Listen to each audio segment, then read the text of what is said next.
Olá, gente, tudo bom? Bom, cá estou mais uma vez, mais uma noite. E nós vamos encerrar agora a nossa série Feminista Cristã. Você pode ser feminista e cristã? Lembrando que esses vídeos são baseados no livro Marxismo e Feminismo de Ana Campagnolo. A minha fonte de informação é Ana Campagnolo. Deixa eu só arrumar aqui minha luz aqui. A minha fonte de informação é Ana Campagnolo. Então,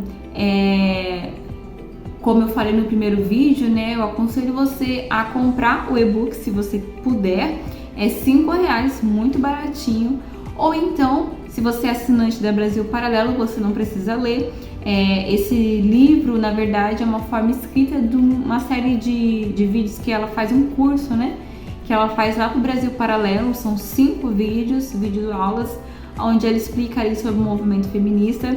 E ela tenta explicar o porquê que o movimento feminista não começou bom e terminou ruim, que é o meu foco aqui nesses vídeos para vocês. As pessoas têm uma ideia de que o movimento feminista começou bom, terminou ruim, de que a revolução sexual vinda do movimento feminista começou ali nos anos 60, 70, na segunda onda, né?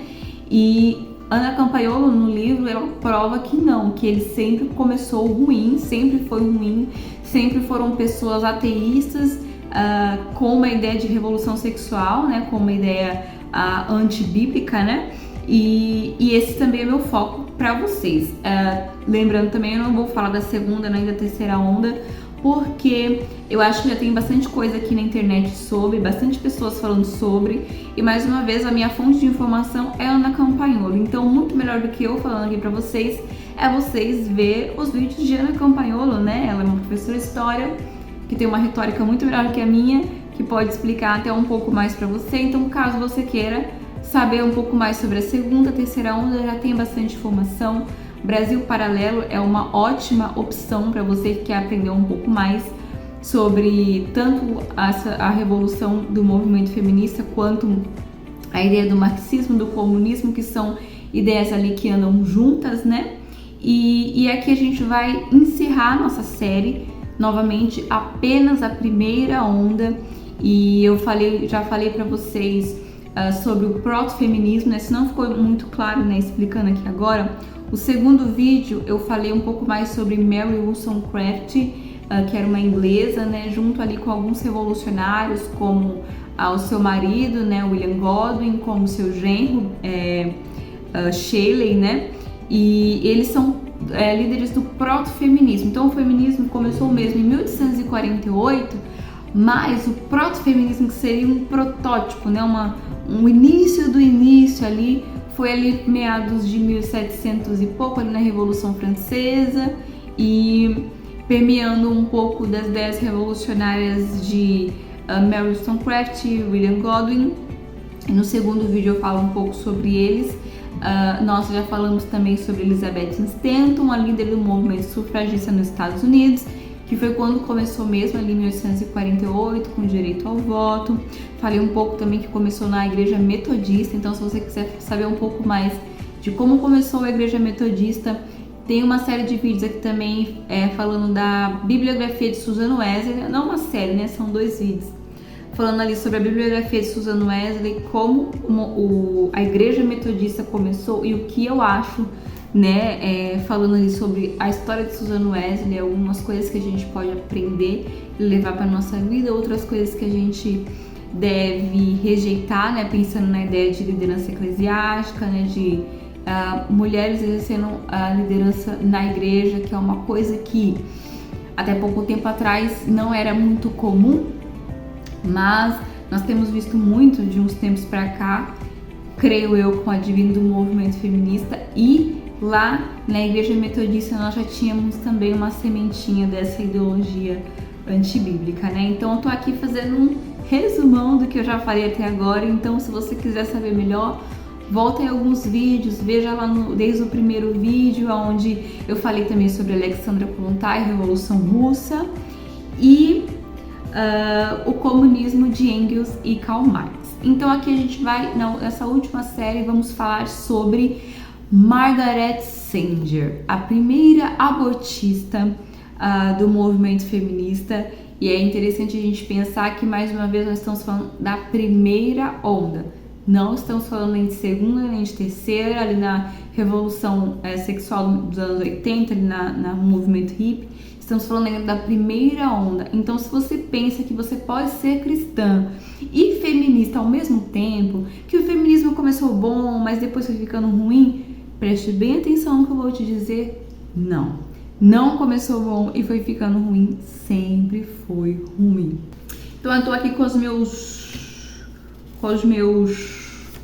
escritos, porque são muitas informações, eu não tenho tudo na minha cabeça. Mas antes de eu começar a falar de Margaret Sanger, gostaria de dar um leve spoiler aqui. Eu estou aqui com 2 livros: A Abolição do Homem, de C.S. Lewis, e O que há de errado no mundo, de Chesterton. E um spoiler por quê? Porque eu pretendo fazer uma resenha desse livro aqui de Chesterton. E eu trouxe esses 2 por quê? Porque caso você seja cristão, está aqui me assistindo neste momento, provavelmente você já leu, deve ter lido alguns livros de C.S. Lewis, e esse é um dos mais conhecidos, né? A Abolição do Homem. Esse livro aqui, o tema dele é bem parecido com o tema de Chesterton. Chesterton é um católico. Então, eu já falei um pouquinho lá no meu Instagram. Se você me segue no Instagram, você já viu meu stories, você já sabe um pouquinho. Ele é um católico, então assim, eu não levo tudo à risca, tudo pra minha vida, porque um católico, ele é conservador. E aí, eu já tô falando demais, não vou falar muito porque eu vou falar na resenha desse livro. E um conservador, ele é diferente de um protestante. Porque a gente pensa do pecado, a forma de a gente pensar o pecado, a gente vê, né, que a ideia de um conservador, um católico, né, ele é pelagiano ali, quase arminiano, né, então ele tem aquela ideia de ser santificado no mundo, né, de ser santo no mundo, como uma ideia de um ser perfeito, de um ser elevado e tal.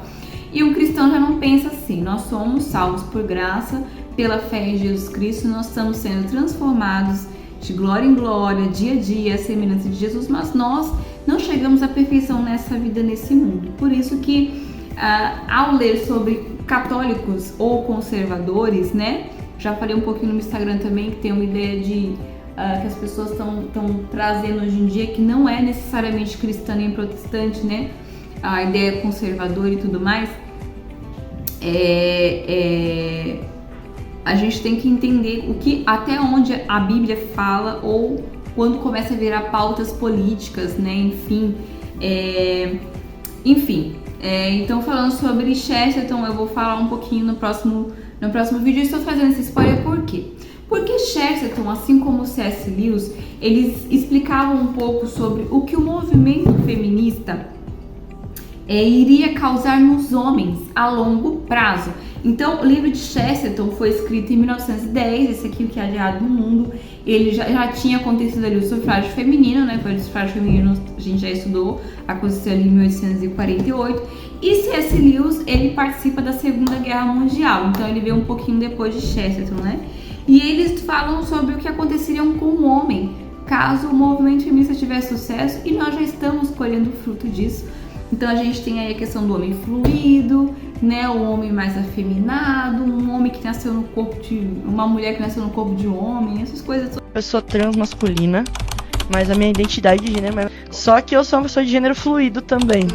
Então eu entendo as nuances do meu gênero e pra onde ele vai, pra onde ele caminha. E coisas aí que antigamente não eram muito comuns de se ter, né? Então, só trazendo esse spoiler aqui, porque mais pra frente a gente vai falar sobre o que aconteceria com a masculinidade, com o homem, caso o movimento feminista tivesse sucesso. Então aqui está para mostrar para vocês, eu já li metade do livro, né? Estou aqui na metade e é um livro um pouco difícil de entender porque ele é um filósofo, mas ao mesmo tempo a leitura é muito boa. Então aqui trazendo spoiler porque o nosso próximo vídeo vai ser sobre e a masculinidade. Como o feminismo afetaria a masculinidade. Então aqui só pra gente ter uma ideia. E vamos lá. Margaret Sanger, primeira abortista. Diferente, vamos já começar aqui a falar. Eu vou ler um pouquinho, gente, porque é muita informação, eu não gravei tudo na minha cabeça, até mesmo os nomes, os lugares, as épocas, eu não gravei na minha cabeça, então de vez em quando eu vou buscar aqui e vou ler um pouquinho, tá, gente? Então vamos lá. Diferente da maioria das feministas que defendia suas ideias com pautas políticas, então a gente tem ali Elizabeth Stanton, né, que queria propagar suas ideias usando a política. Ela a princípio não conseguiu isso, então quem apoiou ela foi mais os hereges, né? Então ela conseguiu lugar de fala na igreja, né? A igreja metodista, a gente já falou sobre isso. Nós temos ali Alexandra Kollontai, ela sim foi uma política, né, revolucionária ali na época de Lenin, de Trotsky, né, e de Stalin também. Então ela conseguiu usar a política para propagar suas ideias. Nós temos também Mary Wollstonecraft, que foi a líder do proto-feminismo. Ela não usa a política, mas ela tem ideias políticas porque eles vêm ali, eles são frutos do iluminismo, que foi o que causou a Revolução Francesa. Então eles vêm tudo ali naquela vertente meio politizada. Mas Sanger, ela não queria a princípio trazer a política como uma pauta principal do movimento feminista. Então, diferente das outras maioria das líderes, né, ela acreditava que a prioridade da mulher, ao invés de a política no sentido de buscar o direito ao voto, o direito ao trabalho, o direito à independência financeira e tudo mais, ela queria que as mulheres lutassem pelo direito da liberdade biológica. Mas deixa eu ver, isso, ser livre da escravidão biológica, que seria o quê? A maternidade, o casamento e a castidade, todas as funções sociais que a mulher ela realiza aí, mas o principal delas é a maternidade. Então, assim, o que a Bíblia fala que na verdade é a função para o qual nós mulheres fomos criadas, Margaret Sanger acreditava que isso na verdade era uma escravidão biológica. Então, por que uma mulher tinha que casar, ou até hoje, né? Por que ela tem que casar? Porque se ela se relaciona sexualmente com alguém, ela corre risco de engravidar. E se ela engravidar sem um compromisso de um homem, ela pode correr o risco de estar grávida sozinha, ter que sustentar aquela criança sozinha, e ela vai ter uma série de problemas ali para sua vida por estar, né, grávida e sozinha. Então, ela queria lutar pelo direito da mulher ser livre, não posso dizer, ser livre para usar o seu corpo da forma como ela quer. Então essa frase famosíssima que a gente vê por aí, meu corpo, minhas regras, veio de Margaret Sanger. Ela queria que a mulher tivesse a liberdade de fazer o que quisesse com o corpo dela. Toda nossa liberdade, ela tem ali a consequência, né? O apóstolo Paulo diz que tudo me é lícito, mas tudo me convém. Então, se eu quiser fazer tudo o que eu quero sem nenhuma restrição, eu tenho também que estar disposto a sofrer as consequências daquela escolha que eu fiz. Então, uma mulher que decide não se preservar ali, né, a sua castidade, ela decide viver uma vida sexual ali dissoluta, né?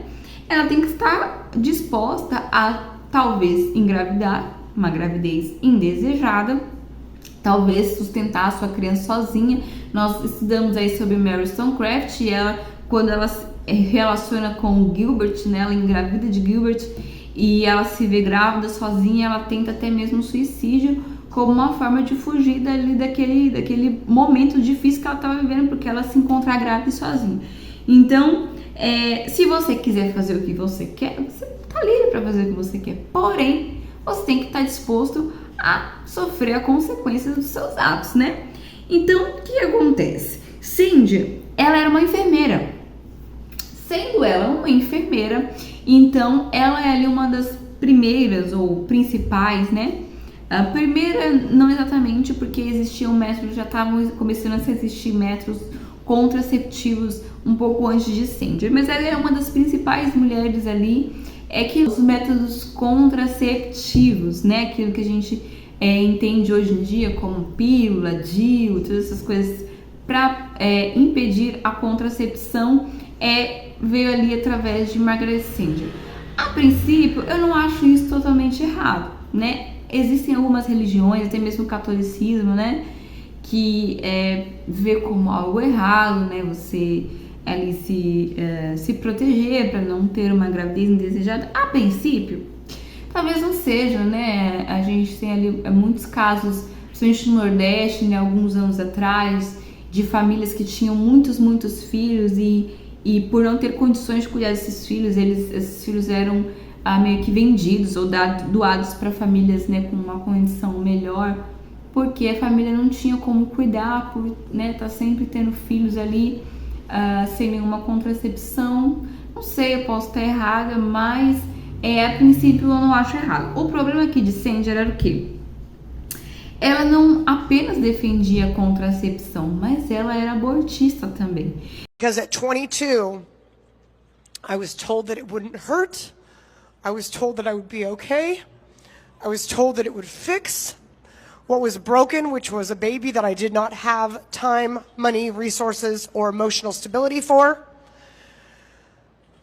And all of those things were a lie. I went home and I mourned in private because I knew I was ashamed of what I had done. And I lay on the floor of my bathroom and I picked my baby's body parts out of the toilet. So you tell me if that empowered me. You tell me if a woman laying on her bathroom floor, realizing what she's done, and picking out pieces from a toilet, trying to distinguish, is this a heart? Is this an arm? Knowing that's your baby and you did that. Tell me if that's empowering.